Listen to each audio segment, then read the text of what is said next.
Night in the Woods is a interesting piece of work. It's a game that doesn't particularly require a lot of skill to play, not a lot of platforming, and not a lot of puzzle solving. But it is a story-driven experience that can be influenced by the choices you make, though ultimately leading down the same road. Now I'll be honest, I pre-ordered this game solely on the almost horror-esque name and appealing art design alone. Other than that, I really don't know what to expect.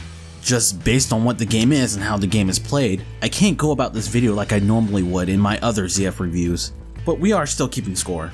That being said, here we are, Night in the Woods.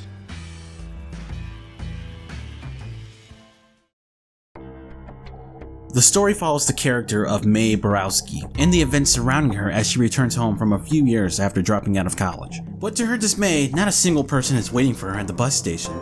Without a ride home, you take the path that leads through the woods, where you're introduced to a few jumping mechanics, and shortly thereafter is spotted by your aunt who's a cop. With an escort home, Mae learns that her parents thought that she would be coming home the night after, which is why nobody was waiting for her at the station. She talks to her parents, spend the night, and decides to catch up with some old friends, Gregg, Patrice, and Angus. Exploring the town isn't really required, and some parts are blocked off for now, but Night in the Woods keeps a good job at keeping the town lively when it should be. Lots of people to talk to, much to learn about the town and background of the different characters as you progress. You'll find that many things have changed in the couple of years you were gone, including the disappearance of a friend in the group, Casey.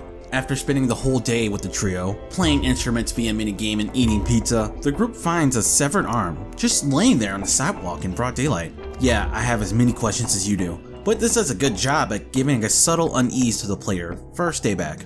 Now I must explain that the story is more slow-paced, and it's meant to be that way. A lot of the game here on out is just Mae adjusting back with her friends. Not so much that it's boring, but not too much happens. There's no voice acting, only text. I haven't done this much reading since I replayed Final Fantasy VII a few years back, and for these reasons the game can be very slow paced, overwhelmingly at some times.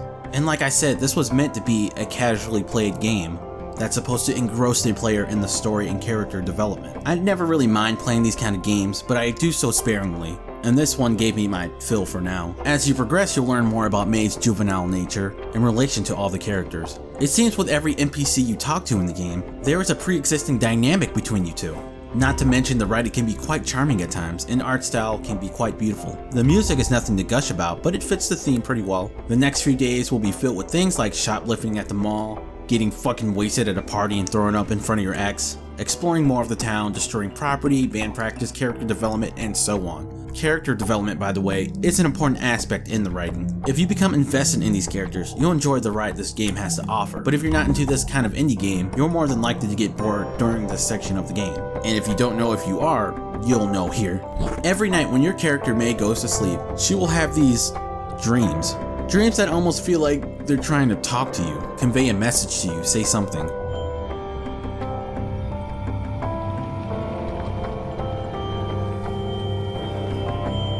But for now, they remain vague and open-ended.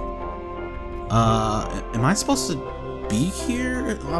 Yeah, I'm gonna leave. Okay, here's a question. Had I not mentioned this already, would you be able to tell the age and the gender of your character? Not that there's anything wrong with that, but with the fact that Mae acts immature at times and coupled with her actual height compared to other adults in the game, I can't help but to feel like you're a child running around. I don't know, maybe that was intentional. Speaking of gender, Gregg and Angus are a couple that lives together, and it probably took me a little bit too long to realize that they're in fact a gay couple. Good on you, game. Something to do to pass the time is the game Demon Tower. A game within a game. It has the pixel style art that a lot of indie game uses, and it's a pretty solid side game. It kind of reminds me of like The Binding of Isaac in its gameplay style. No kidding, I spent a solid hour and a half playing this. In fact, I made a let's play of this on my other channel.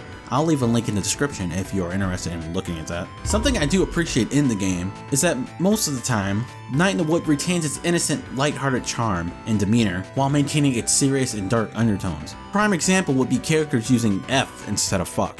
And I don't know, finding an fucking severed arm in the street. Sex and porn has been spoken about as well. Not to mention the ending, which I won't be spoiling yet. Your spoiler warning is here because shit starts to get real. So if you plan on playing this, I don't want to ruin it for you, especially since, you know, this is a story-driven game. Kind of ruins the experience, ruins the point. Anyways, all these things I pointed out is like hours of gameplay.